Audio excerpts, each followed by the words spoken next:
შეგიძლიათ ერთი შემთხვევა მითხრათ, რომ უცხო ქვეყნის დიპლომატები ესწრებოდნენ სასამართლოებს ან ამერიკის შეერთებულ შტატებში. ასეთი მაგალითები ბევრია. რუსეთი. სერგეი ნავალნის პროცესებს აკვირდებოდნენ დიპლომატები ევროკავშირიდან.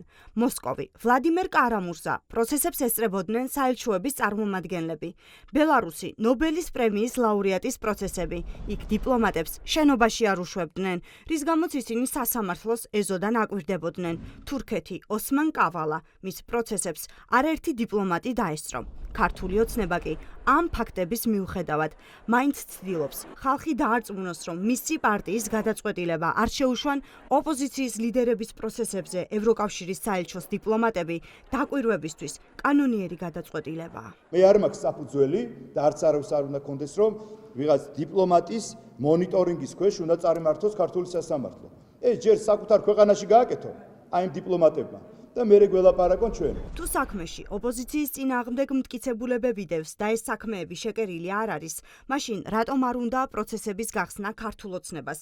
წესით ეს ყველაზე მეტად სწორედ ამ პარტიას უნდა აწყობდეს, რომ განსაშელის სკამზე მჯდომი 8 ლიდერის ბრალეულობაში დარწმუნდნენ ელჩები და არ გაჩნდეს კითხვები პოლიტიკურ მართლმსაჯულებაზე. არ დასწრება დიპლომატიური კორპუსი და შეზღუდვა უარის თქმა, რომ არ შეუძლია დაესწროს ჩვენ მეგობარი ქვეყნების დიპლომატიურ წარმომადგენლებს პროცესზე, ეს არის კიდევ ერთი დასტური, რომ იქ არის მხოლოდ სიყალბე, პროპაგანდა და ტყუილი. თქვენც იმიტომ აგეკრძალათ გაშუქება ამ პროცესების, რომ არ დაინახოს საზოგადოებამ ის რეალური უმძიმესი სიყალბე ცრუ მოწმეებისა, ცრუ პოლიციელებისა, რომლებიც მიდიან და უბრალოდ წარმოუდგენელი სისულელით და სიგიჟით ხელს ადებენ პოლიტიკურ ლიდერებს რაღაც ჩაუდენელ დანაშაულზე. ევროკავშირის ქვეყნებმა, მათ შორის გერმანიამ და საფრანგეთმა საქალაქო სასამართლოს წერილობით მიმართეს. ისინი ითხოვენ დიპლომატებმა შეძლონ 8 ოპოზიციონერი ლიდერის პროცესებზე დასწრება, რომ მაღალი საზოგადოებრივი ინტერესის საქმეებს დააკვირდნენ და თავად გააკეთონ დასკვნები. პასუხი იყო არა.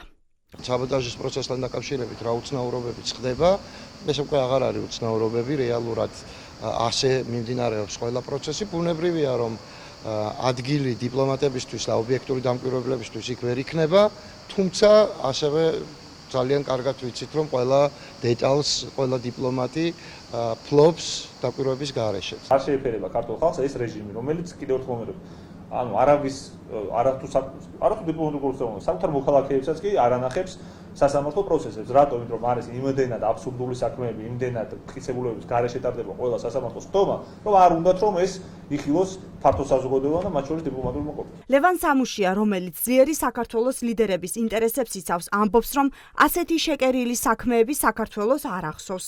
პოლიტიკოსებს ასამართლებენ სიტყვის გამო, ანუ პოლიტიკური განცხადება ქვეყანაში უკვე სასჯელად იქცა. საქმეში არ არსებობს მტკიცებულებები, საქმე სრულად მტკიცებულებების გარეშე და საქმის მიმდინარეობა ბუნებრივია, ბრალდების ხარეს არც ერთ შემთხვევაში არ აწყობს, რომ ეს რეალობა გამოქვეყნდეს და ეს რეალობა უფრო ნათელი გახდეს და იქ ტელეკამერები იყვნენ და სხვადასხვა ქვეყნის საელჩო წარმომადგენლები თუ ჩვენი მოქალაქეები, რომლებიც ღია სასამართლო პროცესზე დაესხდებიან ცნობა და თავიანთი თვალით ნახავენ თუ რა ხდებოდა. ახლა საინტერესოა რა მოხდება სექტემბერში. თუ 8 პოლიტიკოსი სასამართლომ დამნაშავედ გამოაცხადა, გამოდის, რომ ყველა დიდი ოპოზიციური პარტიის ლიდერი ციხეში იქნება. მათ პარტიებს აკრძალავენ და პოლიტიკურ ველზეც მხოლოდ ქართული ოცნება და ბიძინა ივანიშვილი დარჩება.